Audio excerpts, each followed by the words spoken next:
Hi and welcome to another video from Game Club Tabletop. I'm Duncan and today I'm going to talk to you about a couple of different things. This video is kind of going to cover a lot of ground. It's partially an unboxing, although some of the bits from the box are already out and built. It's going to mention a group of rules, a new group of rules I'm looking at, hence what this project's for, and show you some finished pieces that weren't in the box, but to give you an idea of where I'm going with this. So initially then I'm just going to show you some of the stuff that's in the Stalingrad box with the aim of producing a force for a set of rules called O Group, which are, as it says on the front here, war games rules for battalion sized actions in World War II.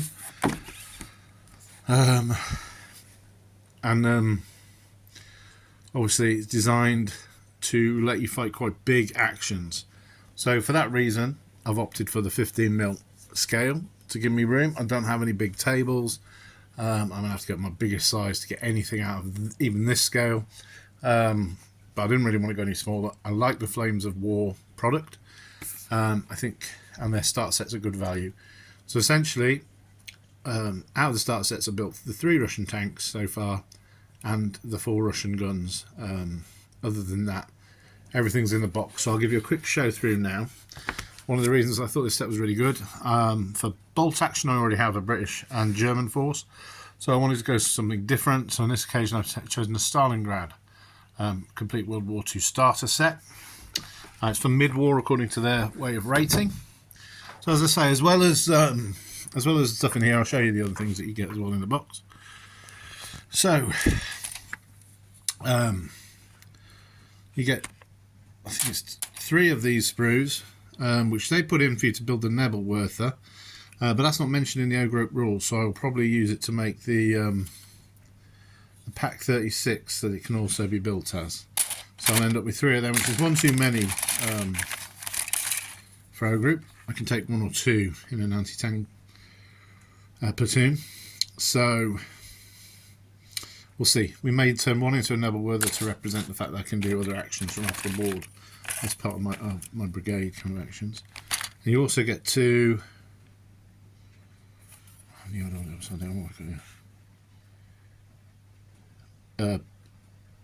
Pack 38s apparently. Well, I think in the box it'll describe the thing. Get your quick start rules, just to get them out of the way. Get all your cards for the units and a set of their A5 little rule book, which is always good. Perfectly good enough if you did just want to pick this up to get going. Start playing some 15mm World War II with Flames of War rules. Perfect. And I will keep the rules, I won't be getting rid of them. It may be that we do something like that. Some multicoloured dice. Again, this will come in handy actually for the orders within O Group. Always need more dice. Never hurts. A huge bag of bases, some of which I've stolen out already, but different sized bases. There's some instructions which are everywhere I was building it, sorry, which go through exactly which bases you're going to use for each model, which makes life really, really good. You also get, especially with the guns, which I'll show you in a minute, you get special figures, as you can see there. They've got the shells and stuff to use as loaders, etc. Rockets and things to use as loaders on those bases. So you're putting the guns on quite big bases. So this was the size for the Nebelwerfer. As you can see, it's quite a big base. Lots of slots to put different loaders and things like that, and to add a bit of interest to the bases, because as you can see here, this is the Russian guns. I think it was 76mm, and again, lots of figures per sprue for you to put out on there. And even some tables, which I've thrown on a couple of them just for a bit of interest. Ammo cases and things like that. I'll quickly show you the other thing as I'm reaching over anyway. And these are the little T70s that came in it as well. So there's 3 of them, which again I think is 1 too many. I can't remember, maybe enough, it may be alright. 1 too many really for the, I think it's a recon group that you're allowed to put together for the Russians. So that's some of that. And then, what have we got left here? I think these are the Germans. So we've got enough here to build 4 sprues, which will give me 2 2 sets of the Germans, and then a lot of sprues. Which will let me build 2 of the Russians. We've got more men, and then we got the command sprue for the Germans, and the command for the Russians is on them. So if I flip this over, we'll see what we're going to get. So, sorry for the camera work, I'm not very good. We've got a German force, Soviet force in there, and they consist of 2 command teams for the Germans, 2 infantry platoons with 7 infantry teams, an anti-tank platoon of 2 5cm gun teams, and like I say, it says 3 Nebelwerfs, but those Nebelwerfers, but they can be. I think I can be able to change them out for guns, which I can use in the game.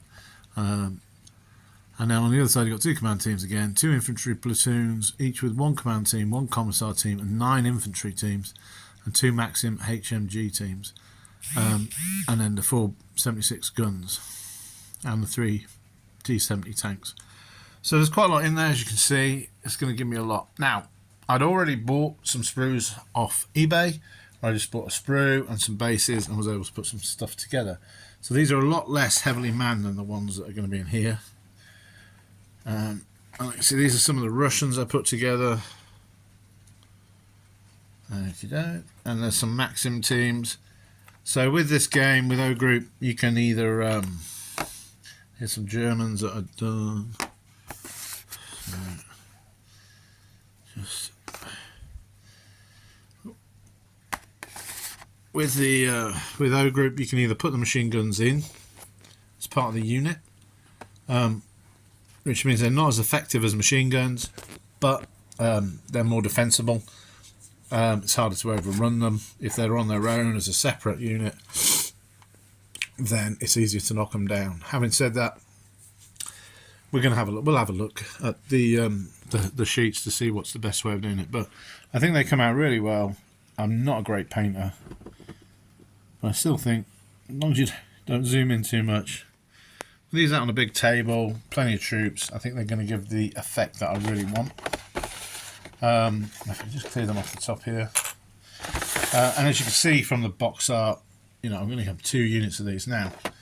The interesting thing about O Group is it's going to strip stuff down. So maybe I change my plans once I see how many bases I've got in total.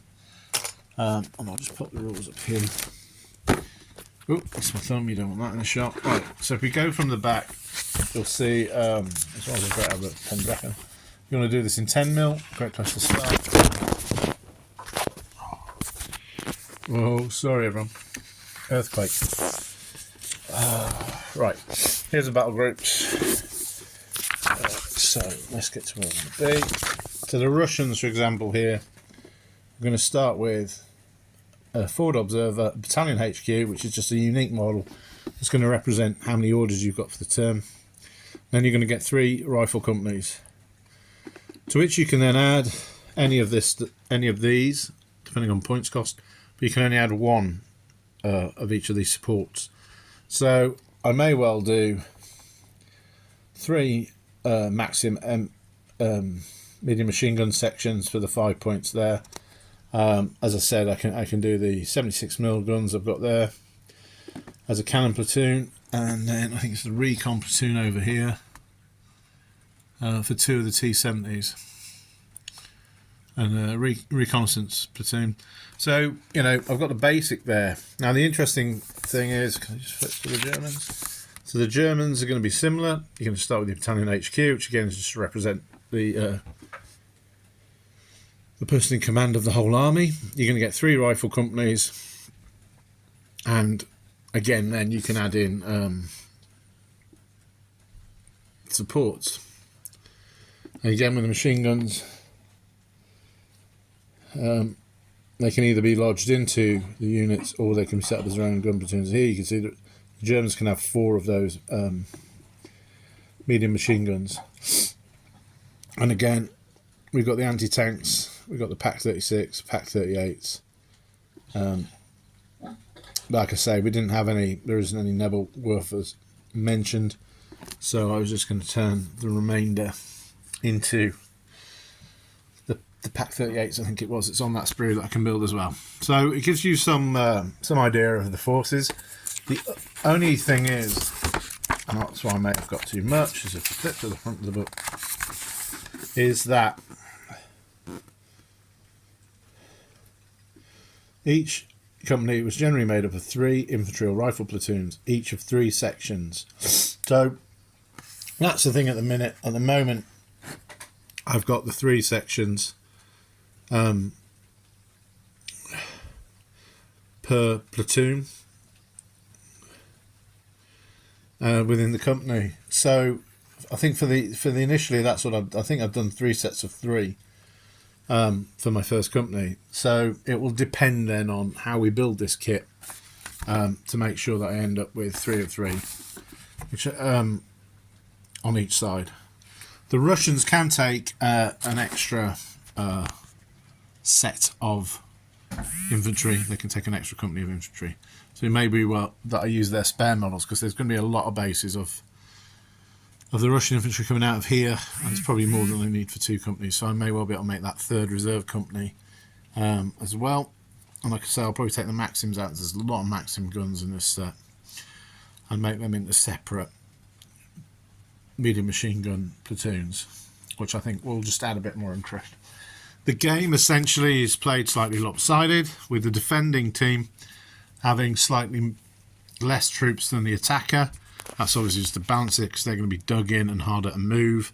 It's going to be a lot easier for them to shoot out. And people, I think the Germans get extra dice as well with their machine guns, because of how much more effective they were. But hopefully it'll be an interesting project. I thought it was a good one just to quickly show. I do tend to flip between projects, so I'm working on about 3 or 4 different things at the minute.